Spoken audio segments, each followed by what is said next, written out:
started a debate between Rebbe and Reb Chia. One who slaughters an animal and blood goes onto a gourd. The gourd is truma. So the question was, does this blood from the animal make it susceptible to impurity or not? And the first suggested explanation of the machlokus was by Rav Papa, who said that everyone agrees that if the blood remains on the gourd throughout the shechita process, everyone agrees that that blood will be considered a liquid and make the gourd susceptible to impurity. The question was, if blood squirted on the gourd between one of the pipes and the other pipe, and then you wiped it off. It's called the kinuach, to wipe off. There, the question was, is the gourd susceptible? And we explained that it goes back to an old debate. When is the slaughtering considered halachically a shechita? Do you say that once you start from beginning to end, that's called a shechita? Or do you say, no, only the last bit is called a shechita? Everything before that is called, just preparatory steps. And therefore the blood from there is the blood of a wound and not the blood of a shechita, and is not considered a liquid. So, so we said that according to that explanation, when the Gemara said that Rabbi Chia says it has to be Tolin, hanging. What does hanging mean? It meant Tolin hadavar ad gemar shechita. It has to wait. And then I'ise ladam besof shechita makshir v'lo lo makshir. So what you do is you wait, and if the blood is there, if the blood is there at the end, if you finish off the shechita, so then one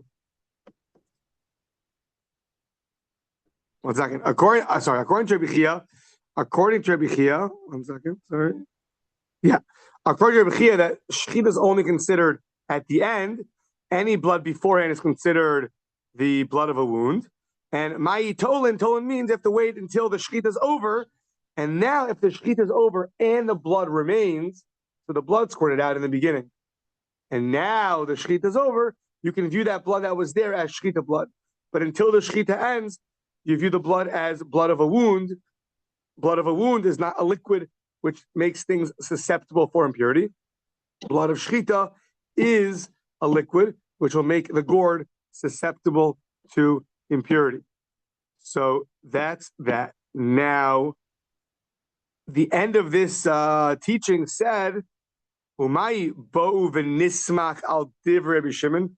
It says there that Rabbi Oshia stated, now that he says it's good, and he says, well, it depends if the blood is there till the end. So let's rely on Rabbi Shimon. What does that statement, let's rely on Rabbi Shimon, mean? Rabbi Shimon was the one who said, at least according to one opinion, according to Rav Asi, that only shechita makes it susceptible for impurity. Blood is not going to do that. So Rabbi Shimon lo machshir. According to Rabbi Shimon, it's not going to be susceptible for impurity because blood from a shechita, according to Rabbi Shimon, according to Rav Asi's understanding of Rabbi Shimon, does not make blood of a shechita susceptible to impurity. So, but for a very different reason. So the Rabbi Shimon lo machshir, Rabbi Chia machshir, but v'nitkaneach miu ashul hadadi marlo machshir umarlo machshir habali Rabbi Chad ve'ein dvar shel echad b'makom shnayim. So what happens is that you have blood, an animal check. Then it got on between the two pipes, it got onto the gourd and it got wiped off. So now that it got wiped off, according to Rabbi Chia, it's no good. It's not susceptible to impurity because he holds that it's only a shechita at the end. And by the time the shechita finished, the blood was gone. So it's just the blood that was there is considered the blood of a wound, and that's not a liquid to make you susceptible to impurity. So Rabbi Chia says, no good. Rabbi Shimon says no good for a totally different reason. Rabbi Shimon says no good because blood of a shechita never makes you susceptible to impurity. That was his opinion from yesterday. So you have two opinions say no good. Rabbi says, yeah, good. So you have one in the place of two, and one in the place of two is a 0. And therefore the halacha is going to go like, that's what Oshia was saying. The halacha is going to go like Rabbi Shimon held, meaning that it's no good. And therefore Rabbi Shimon and Rabbi Chia align for different reasons, but they align together. And therefore this gourd will not be susceptible to impurity. You see where we are? Yeah. So, okay, that was the opinion of Rav Papa's explanation of Rebbe and Rabbi Chia. Rav Ashi Amar Tolin Liola Mashma. Tolin is classically used when we refer to truma, like this gourd is a gourd of truma, and you're in doubt. So truma that's totally fine, eat it. Truma that's impure, burn it. Truma that's in doubt, leave it hanging. That's it. So Tolin, Rav Ashi. Good morning, Steve. Rav Ashi Amar Tolin. I think everyone feels special, If we lose one, we're half a cover, So we have to feel special every day. So Rav Ashi Amar Tolin. Tolin means la'ola mashma. It means forever, meaning you leave it hanging. It means you leave it hanging because you don't know what to do with it. Meaning, v'nitkaneach l'Rabbi Chia, that which Rabbi Chia said, that you leave it hanging, it means I'm in doubt. I don't know what to do with it. I don't know if it's susceptible. I don't know if it makes it not susceptible. I don't know. What's his doubt? Svuke misafkale. We have a new addition. Oh, Svuke misafkale. He's in doubt. Rabbi Chia wasn't sure. When is it considered a valid shchita? From the beginning till the end, or only at the end? And therefore, if blood went on in the middle and got wiped off, I don't know. Is that good or is that not good? I don't know. So therefore, it remains hanging. I just don't know if it can make things susceptible to impurity. And therefore, if something impure touched it now, and you're not sure if it became susceptible to impurity, you got to leave it there. Might be impure, might not be impure. Okay. Umai tolin. What does it mean? Tolin, hanging. Lo ochlin. The classic explanation. Lo ochlin. Lo sorfin. You can't eat it. You can't burn it. There's a prohibition to burn truma that's good. There's a prohibition to eat truma that's impure. So you're rock and hard place. That's right. So you leave it. Where do you leave it so that it doesn't stink up the kitchen? I don't know. So which wife's going to want a gourd staying there forever? Unclear. Throw in the garbage. Is that like burning it? I don't know. That's a good question. Maybe the garbage, yeah. And then Reb Oshia ended off this teaching of, let's go and rely on Rabbi Shimon. So what does that mean according to this explanation? Rabbi Shimon, well, Rabbi Shimon lo makshir. According to Rabbi Shimon, blood of a shechita doesn't make it susceptible to impurity. Rabbi Chia sveika. Rabbi Chia, we're not sure what to do. So the Inyan Sreifa, in terms of burning it, Mihu Shavula Hadadi, they both agree, Marlo Sarfe or Marlo Sarfe. According to Reb Shimon, you can't burn it because blood from a shechita will not make the gourd susceptible to impurity. That therefore, when something impure touches it, it does not become impure. So you for sure can't burn it. According to Reb Chia, you can't burn it either because you're not sure if it's susceptible to impurity or not. So you don't know. So those two go together for different reasons, but they go together in law. The halacha is this: they both hold you can't burn it. So Havle Rebbe, who says it did become susceptible to impurity, is chad, is one opinion. The ain dvar shel echad b'makom shtayim, 2 against 1, and therefore the 2 win and the 1 loses, and therefore you cannot burn this gourd. Can't eat it. You can't eat it either.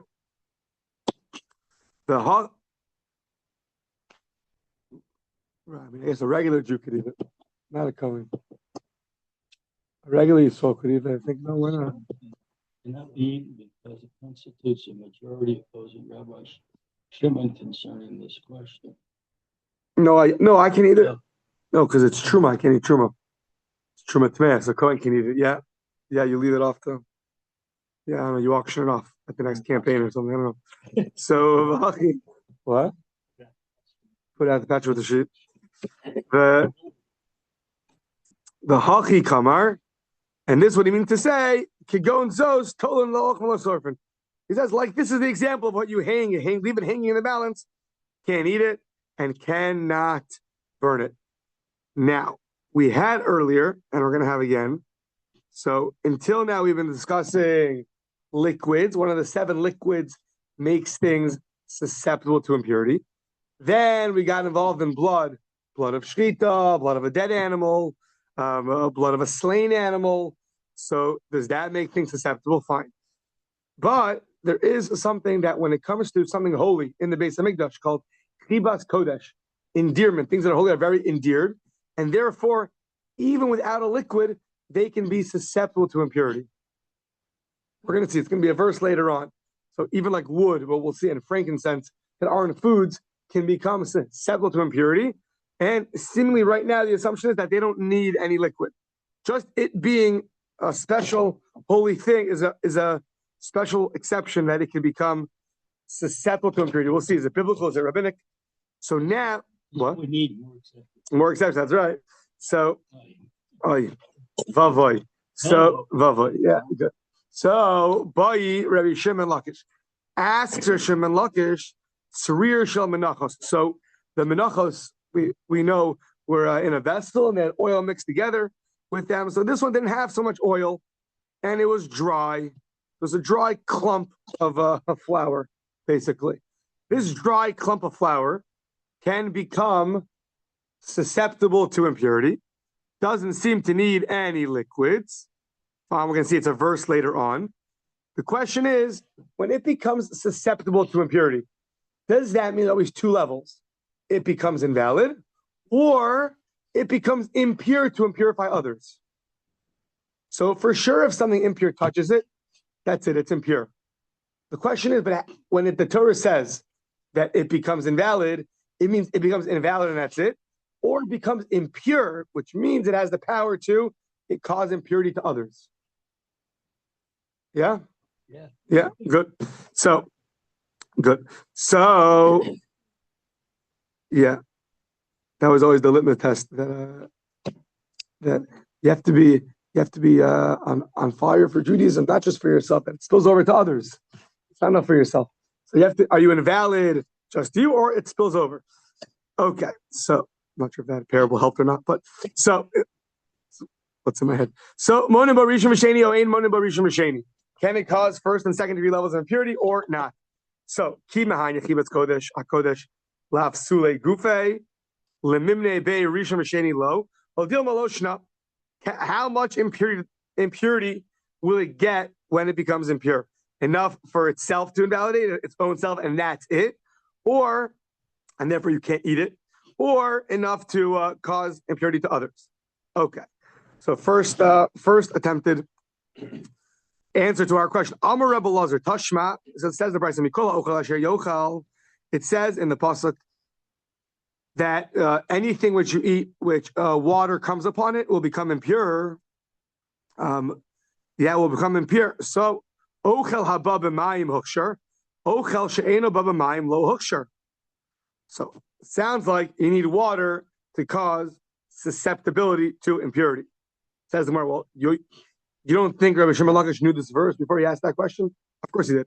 So after Rabbi Shimon ben Lakish, let's say Ochel b'mayim, of course he did. He knew what that was. Rabbi Shimon ben Lakish talking about this. This was his question.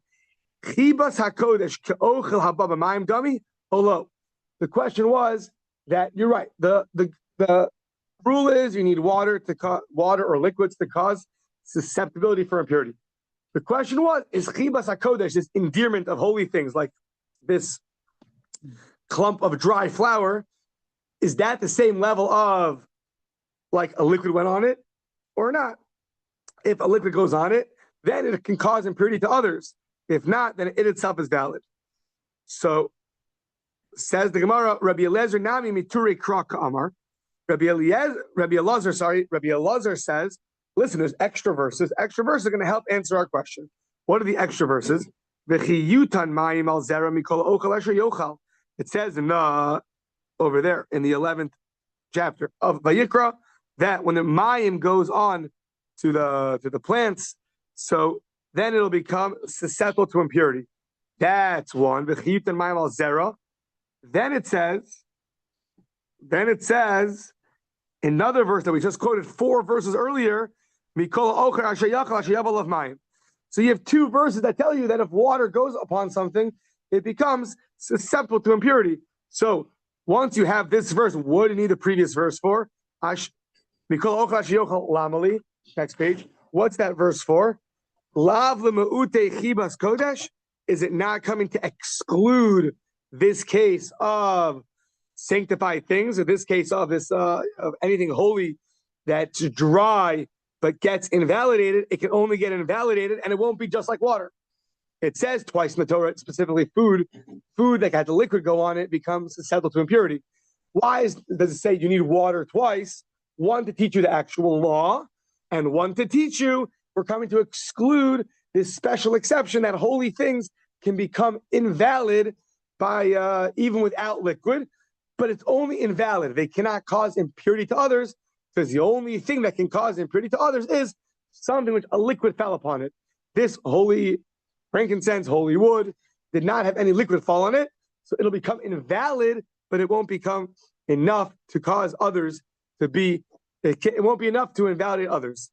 It cannot be a transmitter. Is that what it says? That was your own? That was your own? Wow, Steve, look at you. They should hire you. Transmitter. Back at how much genetics try basketball or something, you know? The guy that passes, you know. I think genetics, okay. Now I'm more confused. Good. So it can't be a transmitter. Very good word. Thank you, Steve. A good word. So is it now coming to exclude chibas kodesh, endearment of holiness, of sacrificial things, of sanctified objects, that they cannot be transmitters? Much better. Oof. Well, says the Gemara, no, that's not a good proof, because chad betumas meis, v'chad betumas sheretz. So we need these 2 verses to teach you the law about that they become susceptible to impurity through touching a corpse and through touching one of the creepy crawlies, a sheretz. So you need 2 verses. Why do you need 2 verses for that? No, you need 2 verses. Why? V'tzrichi, you need 2 verses. If you only tell me the verse about it being susceptible to impurity when it comes in contact with a corpse, well, hasam hu debayi hechsher, there you need a liquid. Why? Mishum delo metamid b'chadasha. It has a certain leniency because it does not become contaminated through a lentil. It needs more than that. It needs a kazayas. It needs an olive's worth. Susceptibility of impurity through a corpse needs a kazayas amount to cause impurity. A lentil amount is not going to do it. Aval sheretz, but a creepy crawly demetame b'chadasha, that's so strict. Even a tiniest amount will cause impurity. Amalo, maybe that would not require water to make it to cause impurity. If a sheretz would touch something, even if it wasn't wet, maybe it's enough. You see how strict it is. It breaks the rules. So, Amalo, libai hechsher. Go the other way. The Ashvin and sheretz mishum delo metamatim shiva, val meis metamatim shiva. Amalo libai hechsher tzricha. A sheretz has a leniency. It doesn't require 7 days of impurity like a corpse does. A corpse is very strict. Strictest one is a corpse. It causes 7 days. So maybe you would have thought that it's so strict that when a dead person, when someone comes in contact with a corpse, even if there's the food, let's say a food comes in contact with a corpse, it does not need to be wet to cause impurity. Kamash Malon, 2 psukim, one for corpse, one for sheretz.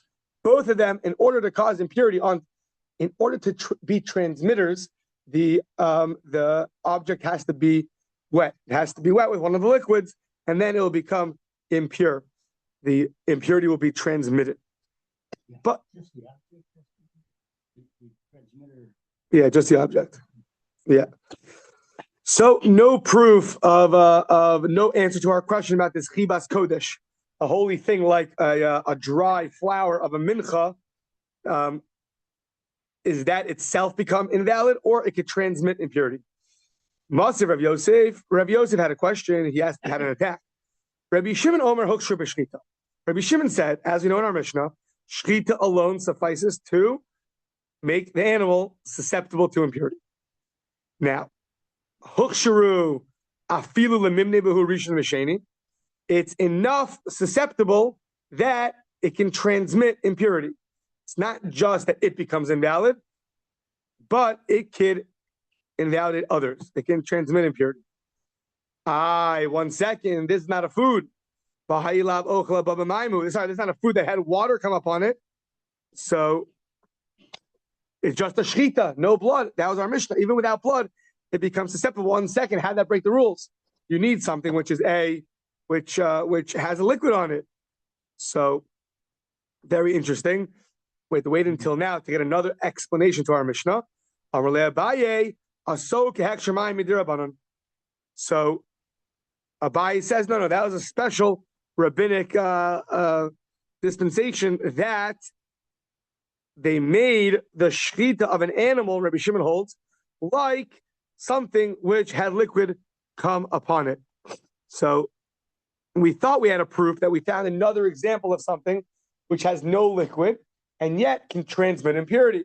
So that should answer our question, that something of endearment, of holiness, like the mincha flour, should also transmit impurity. To that we say, no. According to Rabbi Shimon, there was a special rule, rabbinic rule, by an animal that shechted. But you can't apply that to our case of chibas kodesh, of a flour offering. So therefore, you don't have a proof from there. Okay. Rabbi Zeir, let's try from here. Tashma, habotzer legas. So this, you are putting grapes into the basket. Now the basket itself, I believe, is wet because you had other grapes that went in there. Now, in terms of being wet, it has to be a liquid that you want to be on there. So, like the classic cases, let's say you want to be cleaned off. So you put on your roof and it rains on it. So there you want the liquid to go on it. In this case, the basket happens to be wet because the grapes are liquidy, but you couldn't care less about the basket being wet. It just happens to be wet. So now, habotzer legas, you put the grapes into a basket, into a gas is a vat, like a much bigger basket. Sounds like you're on grape picking. I think a gas is much bigger usually, a vat. So now, Shammai says, Hukshir, that wetness is enough to cause the grapes to be susceptible to impurity. Even though the wetness of the grapes, goes off the grape into the basket onto the floor, you couldn't care less about it. But still, Shammai holds that's enough. Hillel Omer lo Hukshir. Hillel says no, it's not enough. But then the Shasik lay Hillel l'Shammai. Literally, Hillel silenced himself to Shammai, which means he agreed. He acquiesced to Shammai's opinion. He agreed that even though this is not liquid that you want on the grape, so it still will make it susceptible to impurity. The Gemara asks right away, Amai, why? The halal ochla babamayim hu. So once again, I found you another case that's not similar to a classic case of susceptibility. It's a case where you don't want the liquid here, and yet it works. So maybe our case should be similar to that. I see another breaking of the rule. So maybe our chibas hakodesh, our dry mincha offering, will be similar. So Amar le Abaye aso kehechsher mayim midirabanan. Another, it's really rabbinic, and rabbinically they made this like water went on it willingly. Now here it's a little easier to understand. You have a fruit that's wet, so we can understand why, even though the wetness didn't get there from your own wanting it to get there, but that's very similar to it raining on the grape. So there they said this kind of liquid rabbinically will make this grape susceptible to impurity, and it'll be able to transmit. So now that we said this, Amar le Rav Yosef, Aminalach ana hukshir b'shchita. So Rav Yosef told you, yeah. Rav Yosef brought you an example of an animal, according to Rav Shimon, that the shchita alone makes it susceptible to impurity. Now, we didn't like that because our answer was, well, that was a special rabbinic decree. Now, you're bringing me an example. So I'm really going to say, I told you on a hukshir b'shchita that it became susceptible for impurity as an attempted proof to our question, answer to our question. And you told me, no, that's not a good example because it was a special rabbinic decree that they made it like water fell on it. The Amrlach of Zera, and now Rabbi Zera says, the grape was made also like water willingly went on it. The Amartale Asok Hekshermayim. So once you have two exceptions to the rule, so then Rabbi Shimon Lakish Nami Asok Hekshermayim. So what was Reish Lakish's question? We have two cases which are exceptions to the rule. So maybe the flour of a mincha is going to be the same thing. It biblically is susceptible to impurity, but they made it like water went on it, and it'll be a transmitter. So Amar Le Atu Rabbi Shimon ben Lakish Litlos Kami Baile Ki Kami Baile Lisro. So the problem is that once you're going to tell me that the mincha offering that Reish Lakish was asking about was rabbinically made like water went on it, so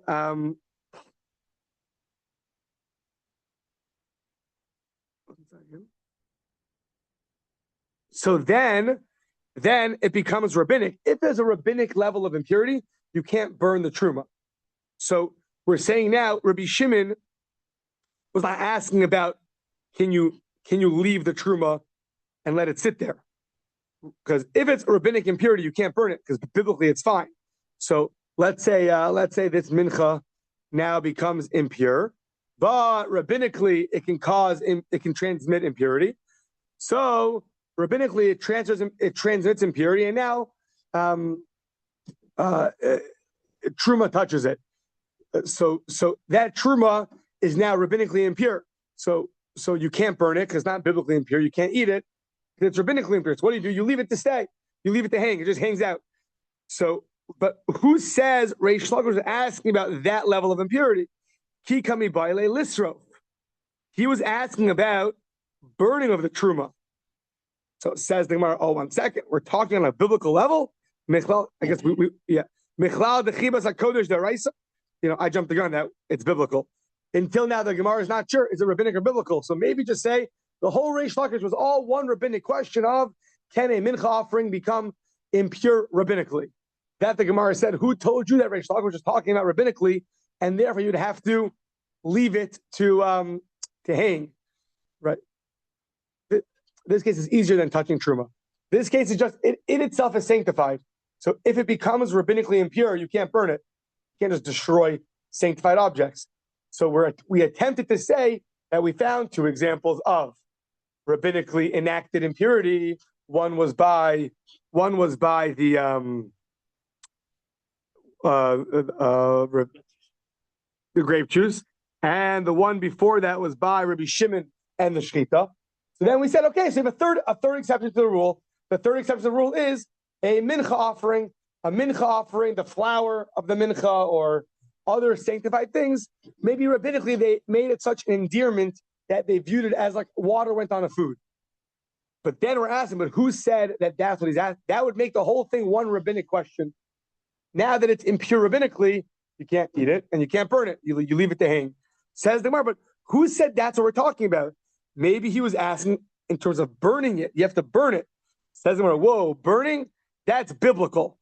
So that means that he holds that chibas kodesh is deraisa. How do you know that chibas kodesh, endearment of sanctified foods, of sanctified objects like wood, frankincense, we'll see, is actually biblical? What's your source? So, so maybe you'll tell me, it's really going to be, it's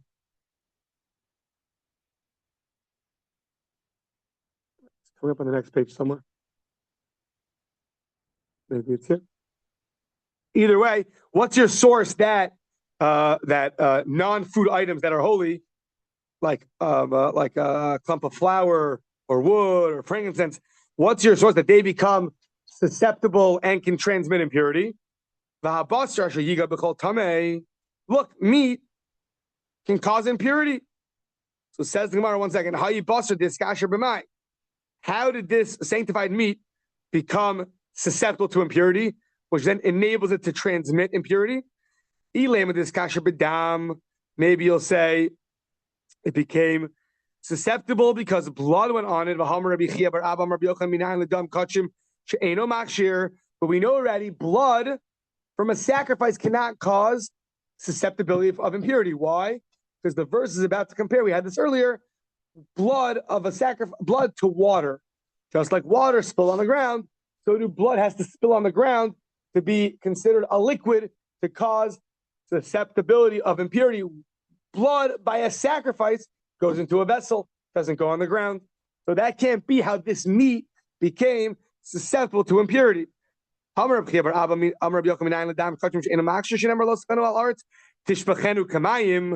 to spill like water. It has to be like water that gets along to the ground. Blood of a sacrifice goes into a vessel.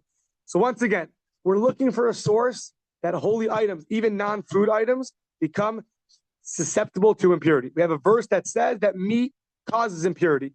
Well, how did it become susceptible? It can't be through the blood of a sacrifice, because that blood is not viewed as a liquid, which causes susceptibility to impurity. So how did it become impure?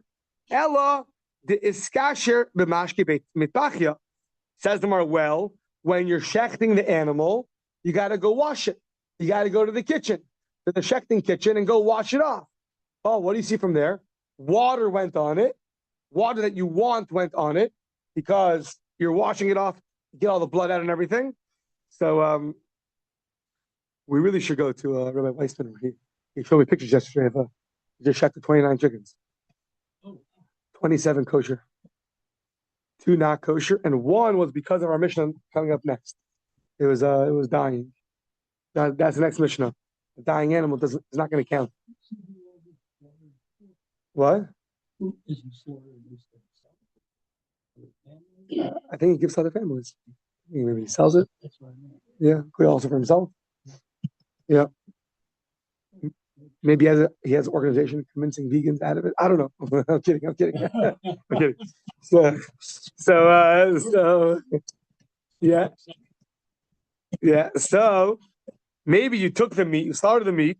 How did the meat become susceptible to impurity that it can now transmit it? Well, maybe you went to the kitchen and you washed it. Says the Gemara, what do you mean? There's another rule. Now, this is really different opinions in Psachim. So we're going with one of them. That water in its natural state is a lake, a river, stationary.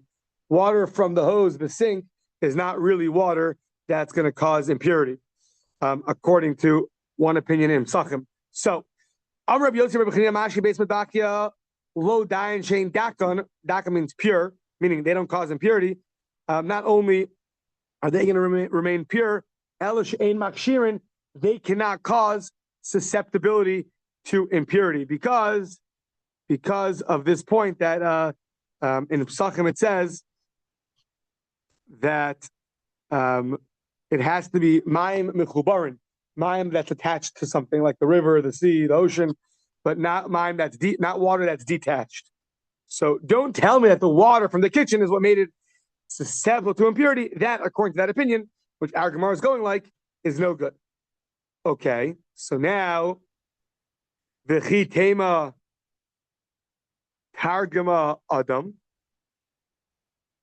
Maybe you'll say that which Rabbi Yossi, Rabbi Chanina said that it doesn't cause susceptibility.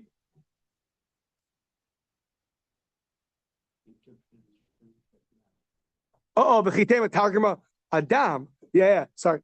I thought it was Adam. Yeah, Adam. Maybe you'll tell me that which he said is not susceptible is going on blood, but water is fine. Says the Gemara, no. It says v'hamashikamer. It says he said that it's the water that doesn't cause susceptibility unless it's stationary. So the only answer is el alav de iskasher b'chibas hakodesh. How did the meat in the verse become susceptible to impurity? So the answer is the fact that it's holy. It being holy is enough that it can cause impurity to others. It doesn't need any of the liquids. Special exception to the rule. If you're something which is holy, so we just included from a biblical verse, you can cause impurity, not from blood and not from the water. what else did it then? So must be in itself can cause impurity. That's the source. Now, just because of its status, yeah. Some people get special status, So some people need like a TSA app and a paper to get pre-checked at the airport. Some officials walk in and they go right to the front. At the one time ever, I went to Bnei Brak with my friend, and I have a first cousin who's married to somebody whose father gives a lot of money to different organizations in Bnei Brak. One of them being Rav Chaim Kanievsky. So I asked for his name for my cousin, and I went there, and there's a long line behind him walking home, all waiting. And so I told the Gabbai, I'm a cousin of the son of. So I got right to the front. Asked for a blessing, got a blessing, and left. So some names get right to the front. So yeah, the Dilma. So the Dilma Kidder of Yehuda Amar Shmuel. Maybe this is going like Rabbi Yehuda Amar Shmuel. Then Rabbi Yehuda Amar Shmuel could go. Maybe hold on. Maybe 1 second. We're talking about a very special case, and therefore you have no proof. It's a case of Rabbi Yehuda Bar Shmuel. What does it say? What did Rabbi Yehuda Bar Shmuel say? He said as follows. He said, a person had a para, haiselo para shel zivchei shlam. He had a bull, right? Yeah. A cow. Haiselo para shel zivchei shlam, a cow of a shlamim. Vehevira benachal. And what happened? He brought it through the river. The stream, yeah. And then what happened? It was very wet.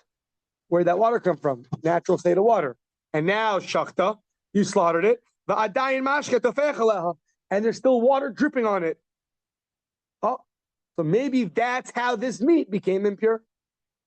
We're asking how the meat caused something else to be impure. How did it become impure itself? What made it susceptible to impurity? So we tried blood, no. Water, no. Okay, but now it went through the river. That's how, and it's still wet. Okay, that makes sense. And therefore you have no proof that it's this status alone will be able to be susceptible and transmit impurity. So it says the Gemara, Ela miseifa habasar. It says meat. I think it's repetitive. The word's repetitive in the verse. The habasar and the meat is lerabos eitzim v'levana. Yeah, it says the meat in the beginning of the verse. It says the verse goes habasar asher yiga b'chol tamei, and the meat that touches things. If it's impure, it'll cause impurity. You can't eat it now. V'habasar, and it says and the meat again. Why I say it twice? To include not only meat, but it's coming to include wood, eitzim, v'lavona. So it says eitzim v'lavona b'nei achilin. Then well, how does the meat, which is talking about things that are susceptible to impurity, come to include wood and frankincense? So wood and frankincense aren't foods, and only foods that become susceptible become impure. Says must be elachim as a kodesh machshir lahu u'meshavya lahu ochel. The status of being sanctified is something which it's now susceptible to impurity. It can transmit impurity. It's viewed as like a food, viewed as a certain status. Something which is not food but holy is another status. Its unique status makes it susceptible and can cause impurity. So hachanami, not only is it wood and frankincense, but anything that's sanctified, like our case of the flour, is machsharta. So is sanctified, esteemed. So now that we said all this, what was Reish Lakish's question? Next page. My ki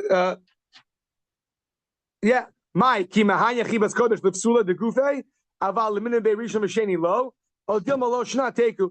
So this is the question. We see that it becomes susceptible. It can become impure just by being itself. Its status is something which is it's considered like a food. But the question was how much. When the Torah included this like food, how much like food? Like food that you become invalid, but you can't transmit, or like food that you can also transmit.